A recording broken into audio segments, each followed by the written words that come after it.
structure. So for the organization of my talk, I'm first going to talk about two-dimensional dipole topological semimetals, which are more colloquially known as two-dimensional Dirac semimetals. We're all familiar with that. I'm then going to give a brief discussion of this two-dimensional higher-order topological insulator, the quadrupole topological insulator, and I'm going to show how you can stack that to get a quadrupole topological semimetal and show different classes of these topological semimetals that can exist.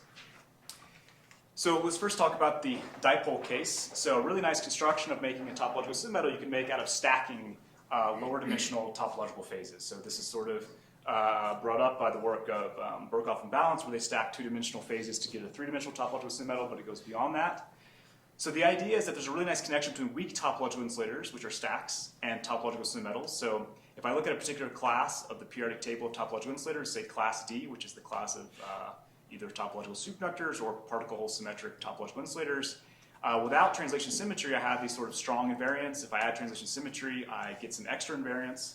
And these extra invariants are anisotropic. So they take the form in 2 dimensions. You can have an isotropic integer, the z. You also have a vector of Z2 invariants, and in 3D, for example, you might have a vector of integer invariants and a antisymmetric tensor of Z2 invariants. But these extra invariants just tell you basically how you can stack lower dimensional topological phases like these strong topological phases, into higher dimensional structures. So for example, in class D, I can take the one-dimensional SSH chain, stack it to make a weak topological insulator, or I can take a Chern insulator and stack it. And the secondary weak invariance, this antisymmetric tensor, is the case when I take a wire, stack it into a 2-dimensional array, and then stack those arrays in 3 dimensions. So these are structures of weak topological systems, which are anisotropic. And what we're going to do now is imagine taking these decoupled layers and then coupling them. So right now they're insulators, and I'm going to couple them to form a gapless system. So I want to basically turn on a coupling strength of the order of the bandwidth, which will eventually close the gap. And that ends up being a nice sort of way to picture what's going on with topological semimetals of all types. So let's take the example of these 1D SSH chains, and I'm going to couple them together. And I can imagine this picture now where I go from this weak topological phase, I crank up the coupling, I nucleate some Dirac nodes, I keep increasing the coupling, these Dirac nodes move around the Brillouin zone, eventually they meet and annihilate. And so I can think about this intervening Dirac semimetal phase as being a critical region between a weak topological insulator and a trivial insulator. So this is sort of a standard picture you can use that works in this case. Another way to visualize this is I stack this thing up, and if I think about the phase diagram of a single wire, for example, a single SSH chain, I sort of have a parameter which is the ratio of the intracell coupling gamma to the intercell coupling. And when they're equal, the system's critical. And a topological semimetal is sort of a path in this phase diagram parameterized by this transverse momentum. So for example, I take this one-dimensional wire in the x direction, I stack it in the y direction, so I'm sort of parameterizing this 1D Hamiltonian by ky. And now I can start with the system in the topological phase, go around the 2-dimensional, the ky Brillouin zone, and every time I cross a phase boundary, I essentially have these Dirac nodes. And so I can think about a Dirac semimetal as being a ky-dependent path in this phase diagram, which hits some number of the phase boundaries. And in this case, if there's a phase boundary where the gap closes at kx equals pi or kx equals 0, depending on which one I hit in this case. So I have a nice movie that illustrates this process. So you can start off with a trivial insulator. I crank up the coupling. This is a stack of SSH chains. The coupling is getting stronger. I eventually nucleate a weylsemimetal or a Dirac semimetal phase, and eventually I go all the way to the weak topological insulator. And so you can see in the middle there, I have those finite set of flat band edge states, similar to what you'd see on the zigzag edge of graphene. That's because the zigzag edge of graphene is a very similar mechanism. And eventually I get to this weak topological insulator phase. So the interesting thing about using the stacking procedure is I can easily figure out what the sort of quasi-topological electromagnetic responses of the semimetal by knowing what topological insulator I'm stacking. And so in this case, the SSH chain has a quantized polarization. The weak TI phase also has a quantized polarization per layer. And the interesting thing is the intervening semimetal phase also has a polarization. So we can see how to understand that. So first of all, let's briefly review why you get a dipole moment in the SSH chain. This is the topological phase of the SSH chain. I have a unit cell and a strong intercell coupling. It has a polarization of E/2. I can make the connection between the polarization and the surface charge. And the idea is that if I diagonalize the system open boundaries, I get these 2 zero modes. At half filling, one of the modes is filled, and so I get a plus or minus E/2 charge on the boundary, which represents the surface charge from the bulk dipole moment. And now the idea is that when I stack these in a weak topological phase, I'll get a contribution to the dipole moment from each layer. Okay. And so what happens in the semimetal phase is something interesting. So the semimetal phase, I imagine, is something like I've cranked up the tunneling strength. I've got some band degeneracies like Dirac points. And I imagine a picture in momentum space where I have these Dirac points, and I can plot the polarization in the x direction as a function of ky. And what you find is that the polarization in the x direction is quantized perfectly to a half, or e over 2, until you hit one of these transition points where it drops to 0, and you hit another one and it goes back to being a half. And so what you find out is that the polarization of the semimetal is proportional to the distance between the nodes, similar to what has been proposed in the Weil semimetal for the anomalous Hall effect, where the anomalous Hall coefficient is proportional to the distance between the nodes.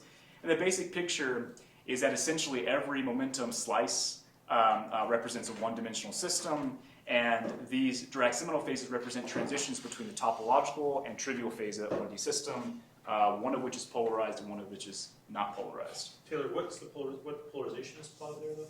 This is the in this case is the polarization in the x direction as a function of ky in this case. In the decoupled limit, right, I can isolate the polarization coming from each layer. When I couple them, I can no longer have the charge is not localized; it's delocalized across the edge. Polarization in the x direction is a function of y. Of As ky. a function of ky. Ky, yeah. Yeah. If they're decoupled, I can plot as a function of y, looks uniform, but I mean, or whatever. But yeah, in this case, it's a function of ky. And so what I'm imagining is that I pick a ky, and I can think about that 1D Hamiltonian h of kx, which is parametric, as being, I can look at its Berry phase, and it's either 0 or pi because of the symmetries in this case. So in real space, this polarization would be like kind of oscillating with some. I mean, in real space, I have block waves, so if I look at the polarization, it'll be uniform. I mean, across the sample. In the y direction? I mean, if you have a restricted sum of k's, it may oscillate a bit with some over the k's, but it's going to look roughly flat. The system's translation invariance is going to be it can't oscillate. If I have an open boundary in the y direction, it might do that, but it's not going to oscillate. So the basic tenets of the semimetals is that they have bulk Fermi surfaces, which have some lower dimensionality than a typical metal. In this case, I have points instead of lines in 2D. They harbor some kind of quasi-topological electromagnetic response, which is the charge polarization. And this response depends on the geometry of the nodal points, where they're located in momentum space. And they typically have some sort of unusual surface state. So this is my picture of this stacked chain. I have this polarization, and my surface states look like this picture, where I have these direct nodes, and I have these set of surface states here, which essentially are responsible for the surface charge due to the polarization. Taylor, So, I guess I have one conceptual concern with this, which is that you've got a gapless system. So sharply, what do I mean by polarization for that?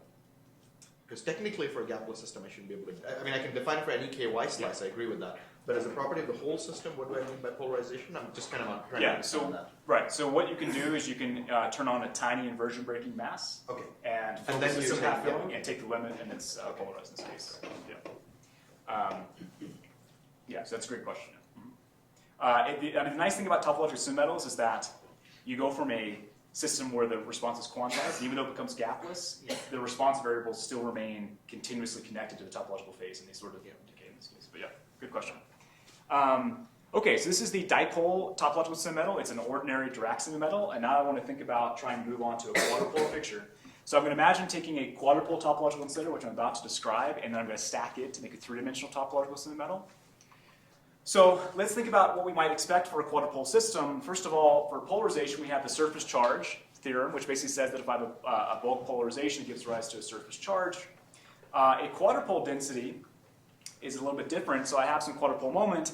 Instead of giving rise to a surface charge, it gives rise to a surface polarization. And in this case, if I pick QXY, the XY quadrupole moment, which I'm going to do, the polarization is tangent to the edge. And then you also get corner charges, where these polarizations are converging and diverging. So it looks again like a quadrupole moment in this case. So I would expect any system realizing a quadrupole moment will have both a surface polarization and some corner charge. A key feature of a quadrupole insulator is that it must be defined in a neutral system. It can't have any free charge floating around, but also must be unpolarized. If the system is polarized or not neutral in this case, then the quadrupole moment depends on the origin from which I calculate it. That's just basic static calculation. And so then it's not well defined. So people often define quadrupole moments in systems which are not neutral and and maybe polarized. But in that case, what they're calling the contribution to the quadrupole moment depends on where they calculate the answer from. So I'm going to think about a neutral unpolarized crystal, and we're going to think about trying to write down a model in this case. So the basic features we want for a quadrupole system is that they're basically formed from two dipoles. So we expect we need at least two occupied bands in our system because we want two sort of one-year orbitals, which are going to be moving around here. We need to choose symmetries. If I want them to be quantized, I need to also pick symmetries under which the quadrupole moment and polarization are odd, because I want the polarization quantized and 0, and I want the quadrupole moment quantized and non-zero. In my case, I'm going to pick basically two reflections, mx and my. So you can start with a model of 4 degrees of freedom per unit cell. These are spinless orbitals. I make 2 dipoles per unit cell. The problem is now they lie on top of each other, so I want to spread them out to make a quadrupole.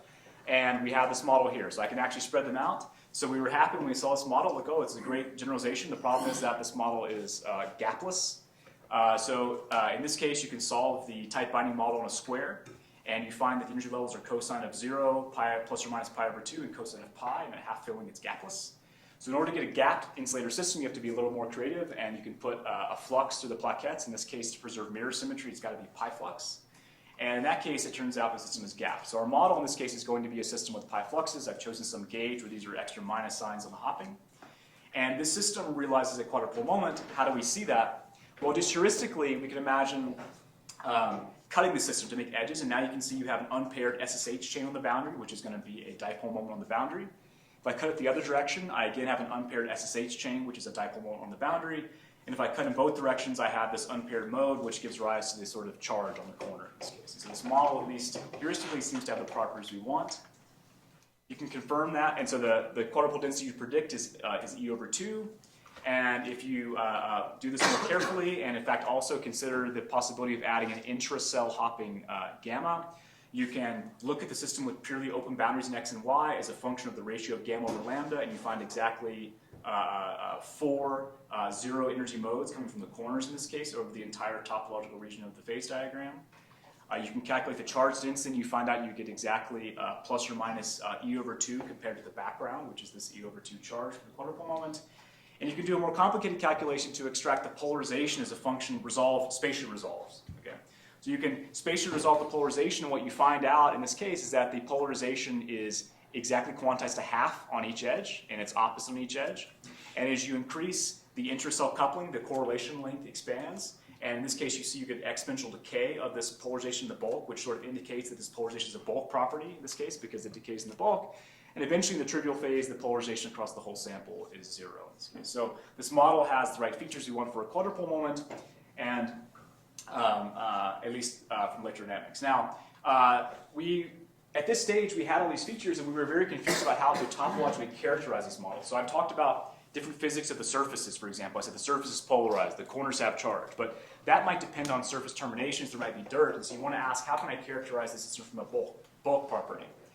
So this was actually a very complicated part of the story, and it turns out it required some creativity from my student, Vladimir, about this. So we have a system with 2 occupied energy bands and 2 empty energy bands.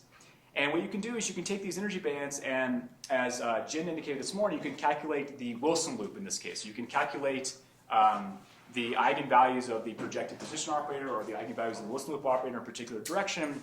And what this does is allow you to plot the Wannier centers of a unit cell as a function of some momentum. So in this case, I've calculated the Wannier centers localized along the y direction as a function of kx. I have 2 occupied bands, so I get 2 Wannier centers.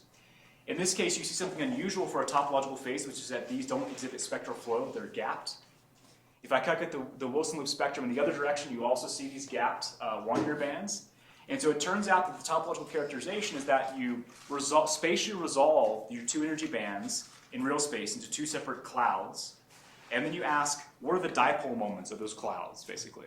And what you find is that if you take a particular set of electrons here and calculate the dipole moment, which is the Berry phase, you find out in the quadrupolar system, it's pi. So you find exactly an E over 2 polarization. So the idea here is that you're taking these doubly generated energy bands, you're splitting them in real space to resolve 2 separate clouds, and then you're saying that they both have a non-zero dipole moment. So you're sort of trying to spatially resolve the quadrupole features of the system in this case. Okay? The total dipole moment cancels, but when I separate them in real space, you find out that each of these separate clouds is polarized, which is the signature of the quadrupole moment. So the quadrupole phase in particular is characterized that if I select a one-year band in the y direction and the x direction, they both have Berry phase pi. It's like this picture where I have a quadrupole which has, I can think about a quadrupole which has polarizations this way or polarizations that way. They both have these separate dipole moments.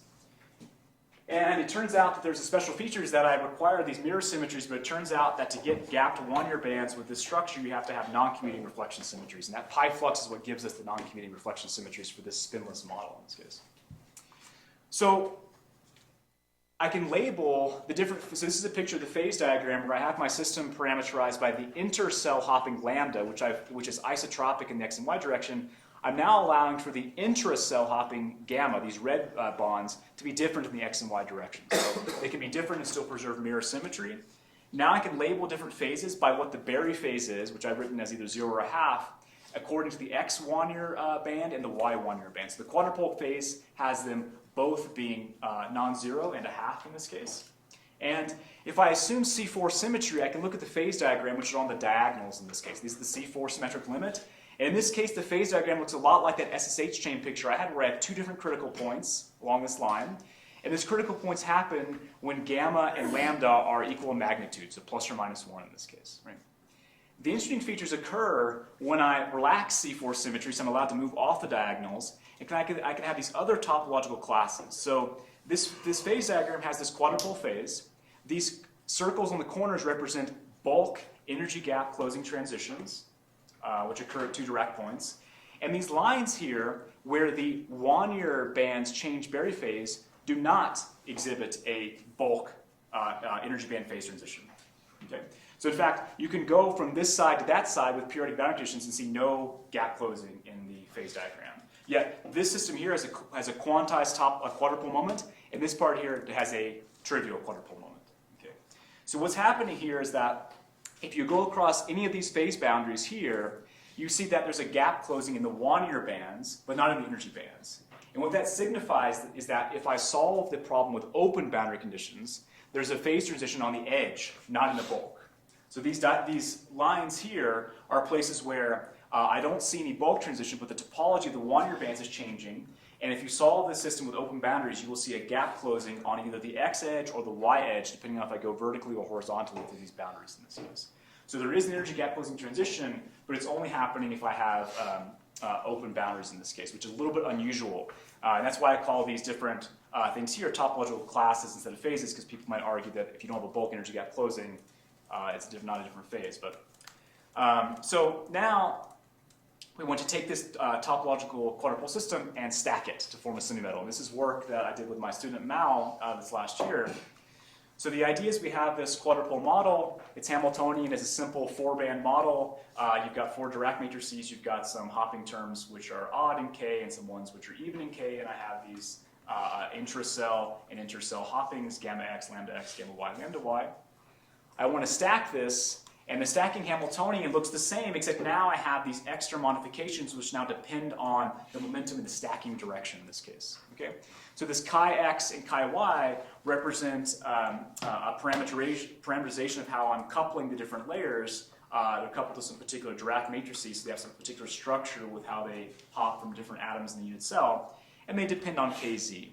And so the idea is that if I look at this phase diagram, you can see that these chi x and chi y essentially shift the gammas as a function of kz. So basically what happens is that if I start at kz, where these things vanish at some point in the phase diagram, changing kz will move me around in this phase diagram in this case. Just like for the dipole topological symmetry, we saw that as a function of ky, you get this point which moves around in the phase diagram.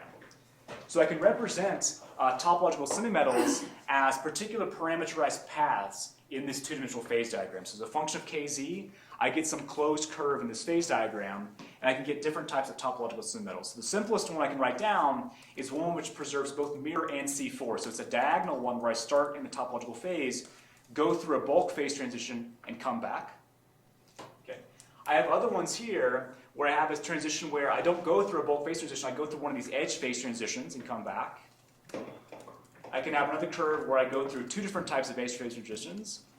And I can have another one where I sort of encircle one of these bulk phase transition points. In all 4 of these cases, give sort of slightly different physics in this case. And so I'm going to sort of go through them one by one. So first of all, the nodal structure of these are all different. So let's look at the case with C4 symmetry.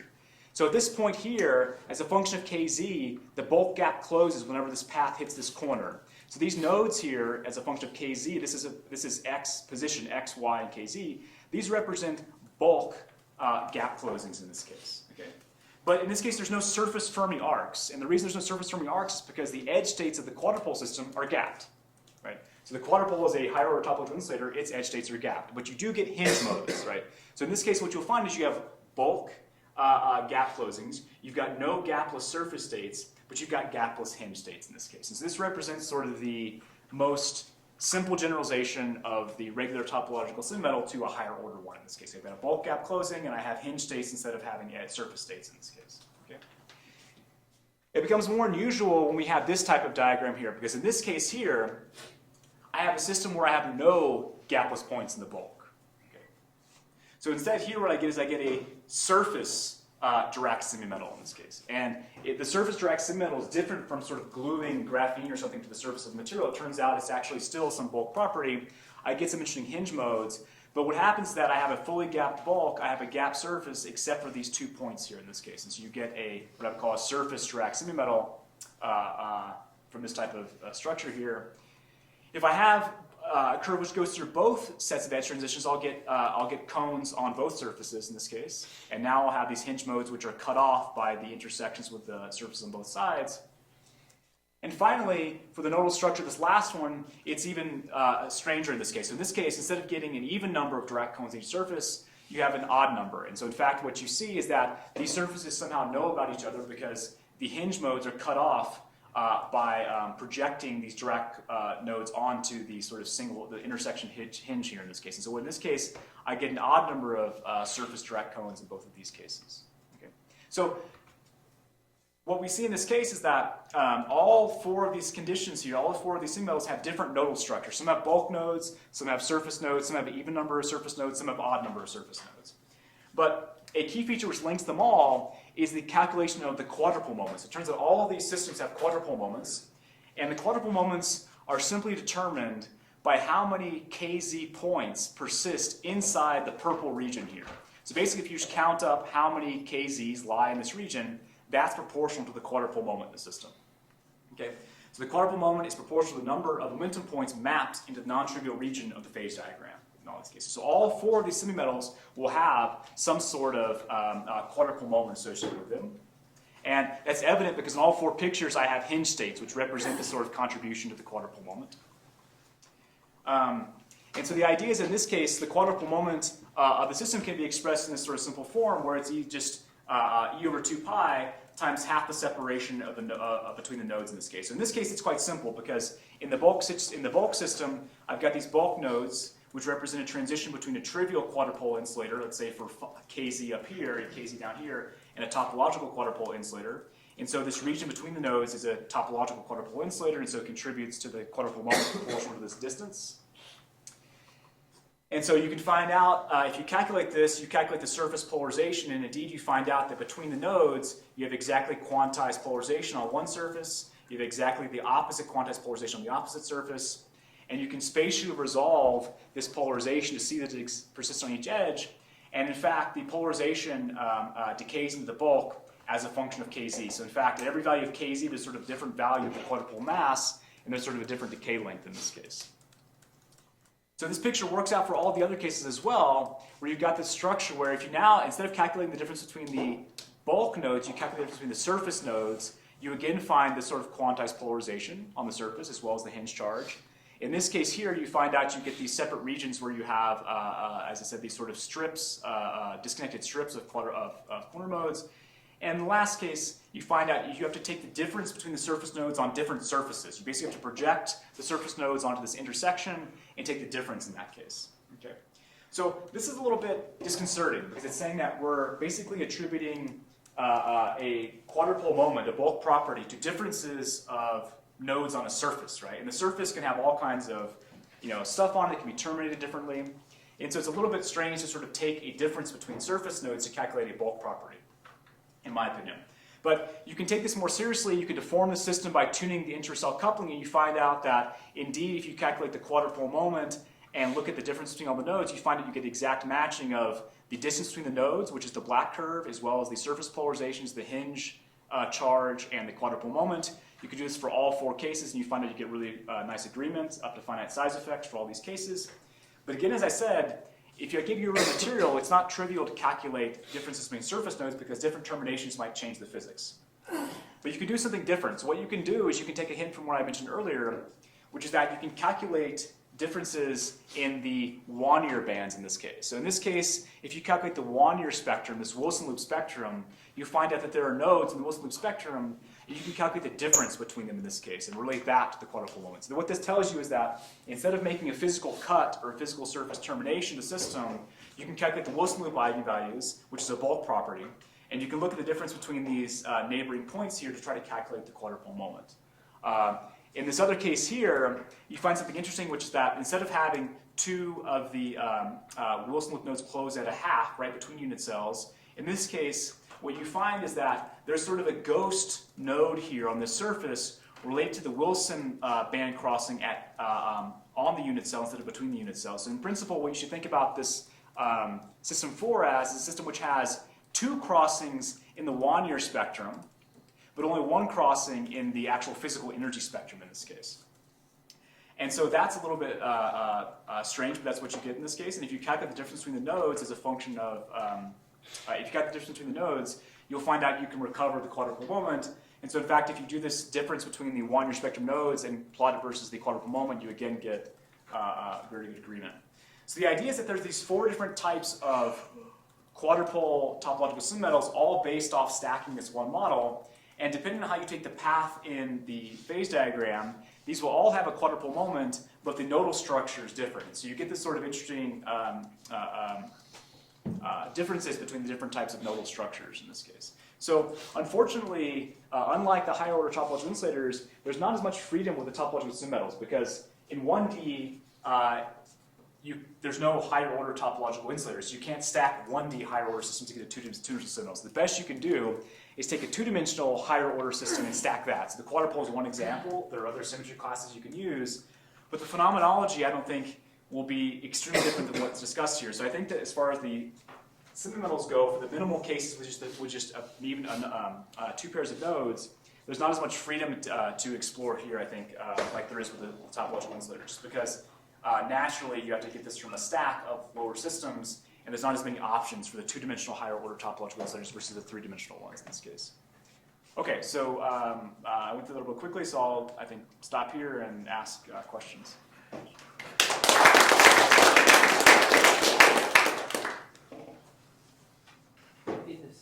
So tin telluride is an example for this now, because it has the surface Dirac cones, right, and then the flat bands?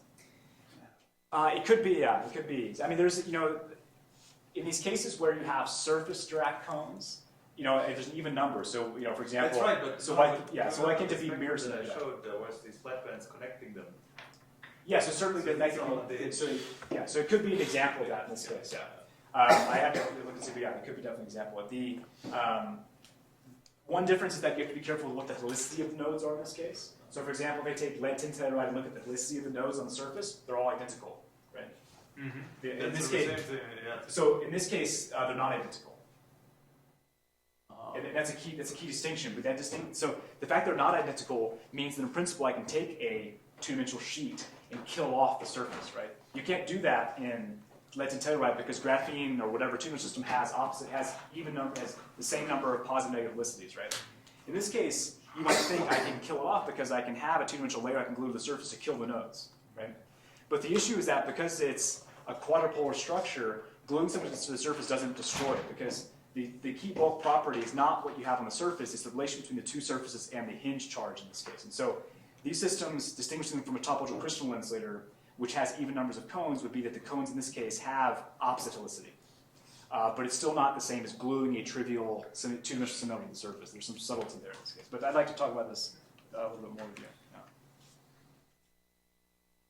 I have 2 pairs of 3D wide cones, and I annihilate them not pairwise, I get a strong TI. If I do the same with the surface cones, I get a higher order TI? So in this case, what will happen is if you annihilate those cones, you'll get a higher order weak TI, right? Which means I'll have a stack of quadrupolar insulators, which is fully gapped in this case. So it means that will be adiabatically connected. If it's non-trivial, it'll be adiabatically connected to a decoupled stack of quadrupolar insulators in this case. So I'll get hinge states across the entire hinge. I can bring the cones to the edge of the Brillouin zone, annihilate them. And so in that case, you'll get a weak TI. I'm not sure if that's what you're asking, but certainly in this case, it would give a higher order version of that stacking problem. More questions? If not, let's thank Taylor again. And the last speaker